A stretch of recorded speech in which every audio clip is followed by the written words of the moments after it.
Olá! Hoje a gente vai conversar sobre um tema super relevante: como pegar uma página de curso online, que muitas vezes parece só um depósito de arquivos, sabe? E transformar ela num espaço educacional de verdade, um ambiente que seja dinâmico e eficaz. Bora mergulhar nisso? Pois é, essa é a grande questão. A sala de aula virtual é só um lugar para a gente jogar um monte de arquivo?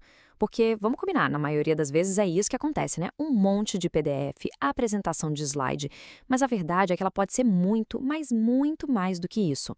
A nossa conversa aqui é justamente sobre como dar esse salto, sair do básico para criar um ambiente que de fato engaja e que estimula a aprendizagem. Bom, para a gente organizar esse papo, vamos seguir um roteiro bem claro. Primeiro, a gente vai entender o que está por trás de tudo, o projeto pedagógico. Depois, a gente entra na parte de estruturar a experiência de aprendizagem, de como organizar as coisas. Em seguida, um ponto super importante, a comunicação visual. E para fechar, a gente fala sobre como escolher as ferramentas certas para cada caso. Então, vamos começar pelo começo mesmo. Pensa numa casa. Ninguém começa a construir levantando parede do nada, certo? Primeiro vem a planta, o projeto. Na educação é a mesmíssima coisa. O nosso projeto, a nossa planta baixa, é a abordagem pedagógica. É ela que vai ser o alicerce para tudo que a gente vai construir em cima. E o mais interessante é que, no fundo, tudo se resume a uma decisão. Uma escolha fundamental entre dois grandes modelos, duas filosofias de ensino. E essa escolha inicial, ela não é pouca coisa não. Ela vai moldar absolutamente tudo. O design, as ferramentas, a experiência toda de quem está ali para aprender. Olha só que interessante essa comparação direta. De um lado, a gente tem o chamado modelo expositivo.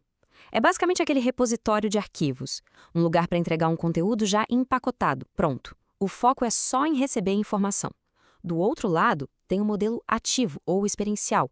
Aqui a história é outra. O espaço é todo organizado em torno de atividades, de tarefas, o foco é total na interação, nos projetos, na construção.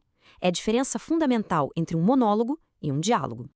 E essa frase do Cristóvão Kobo resume tudo de forma brilhante. A ideia é criar espaços que vão muito além da simples entrega de conteúdo. Espaços que oferecem mecanismos de acompanhamento, de reforço, ou seja, que dão suporte de verdade. Essa é exatamente a alma do modelo ativo. Ok, então a gente já tem a nossa planta baixa, o nosso projeto pedagógico. Agora sim, é hora de começar a construir. Vamos entrar na parte de estruturar a experiência, ou seja, como é que a gente organiza o conteúdo e planeja as atividades que vão rolar nesse nosso ambiente virtual. E para desenhar essa experiência, a gente precisa pensar em 4 dimensões, 4 pilares. O primeiro é o informacional. O conteúdo tem que ser claro. O segundo, o pragmático. Como as pessoas vão de fato usar as ferramentas. O terceiro é o comunicativo. Como a gente faz o diálogo acontecer. E por último, uma que muitas vezes é esquecida, a dimensão social, que é como a gente cria um senso de comunidade. Todas elas juntas é que fazem a coisa funcionar. Tá, mas como isso fica na prática? Essa tabela ajuda a gente a visualizar. Quer gerar discussão, troca de ideias? Fóruns são ótimos para isso. Quer que o pessoal colabore, coloque a mão na massa? Projetos em grupo, usando ferramentas como Google Docs ou Trello. O ponto principal aqui é: cada atividade tem um objetivo claro e existe uma ferramenta para ajudar. É assim que a gente tira o modelo ativo do papel e traz para a realidade. Beleza? A estrutura está de pé. Agora a gente precisa pensar no design de interiores. E essa analogia é perfeita, viu? A comunicação visual é o que vai tornar o nosso ambiente agradável, fácil de usar, intuitivo. Um bom visual diminui o que a gente chama de carga cognitiva, que é basicamente o esforço que o cérebro faz para entender aonde as coisas estão e o que precisa ser feito. Facilita muito a vida. E para fazer esse design de interiores, a gente tem vários elementos gráficos na mão. Pensa em abas, mosaicos, banners, títulos bem definidos, o uso estratégico de cores, botões, ícones. Cada um deles é uma ferramenta. E quando a gente usa com intenção, eles organizam a informação e direcionam o olhar para onde ele precisa ir. Vamos começar pelos grandes organizadores, as abas e os mosaicos. Eles são perfeitos para quebrar o conteúdo em blocos temáticos, em partes lógicas, sabe? Funciona como um sumário visual, um mapa do curso. A pessoa bate o olho e já entende a estrutura, o que vem antes e o que vem depois. Já os banners, eles são como as placas de sinalização das suas salas de aula. Eles chamam a atenção. São ótimos para sinalizar, opa, começou um novo módulo aqui, ou para dar um destaque super importante. E claro, ajudam a criar uma identidade visual para o curso. Agora, um ponto-chave, talvez o mais importante de todos: consistência. É fundamental criar um código visual e se manter fiel a ele.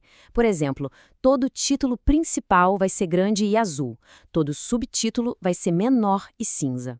Uma vez que esse padrão é estabelecido, o cérebro aprende. A pessoa começa a entender a hierarquia das informações de forma automática, sem nem precisar pensar. E por último, mas não menos importante, botões e ícones. Pensa bem, um link de texto azul no meio de um parágrafo é uma coisa. Agora, um botão bem desenhado com um ícone que diz "baixe aqui" ou "assista ao vídeo" é outra, né? É um chamado para ação. Ele basicamente grita: "Ei, clique aqui, isso é importante." É uma forma de destacar as ações essenciais. Certo. Então a gente já tem o projeto pedagógico, a estrutura da experiência e o design visual. O que falta? Bom, falta o terreno onde a gente vai construir tudo isso, a plataforma, o famoso LMS. É aqui que o nosso plano vai sair do papel e virar realidade. E falando em plataformas, vamos dar uma olhada rápida em duas muito populares, Moodle e Google Classroom. O Moodle é, digamos, um canivete suíço. É super poderoso, dá para personalizar tudo, mas tem uma curva de aprendizado maior, exige um pouco mais de conhecimento técnico. Já o Google Classroom é quase o oposto, super simples, intuitivo, já se conecta com tudo do Google. A desvantagem: menos controle, menos personalização. Não tem melhor ou pior, a escolha vai depender totalmente dos objetivos do projeto. Bom, então vamos juntar todas as peças do quebra-cabeça. A gente começou lá na base, na concepção, com a pedagogia.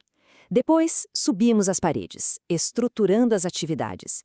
Em seguida, demos o acabamento, com design visual. E, por fim, escolhemos a tecnologia. É a soma de todas essas etapas que cria o projeto completo de um ambiente de aprendizagem que realmente funciona. E se for para a gente guardar as ideias principais, são estas aqui. Primeiro de tudo, a pedagogia comanda. É preciso pensar primeiro no porquê e no como se aprende e não nos arquivos. Segundo, a estrutura e o visual têm que ser claros, têm que ajudar. Terceiro, as atividades precisam gerar interação. E por último, a ferramenta é só isso, uma ferramenta. Ela tem que servir aos objetivos e não o contrário. E tudo isso nos deixa com uma última provocação. Porque, veja bem, construir o espaço, por mais bem planejado que seja, é só a primeira parte. O verdadeiro desafio vem depois. Como a gente coloca a vida aí dentro? A questão que fica no ar é essa. Com a casa pronta, como é que a gente fomenta a conexão humana que vai transformar essas paredes virtuais numa comunidade de verdade?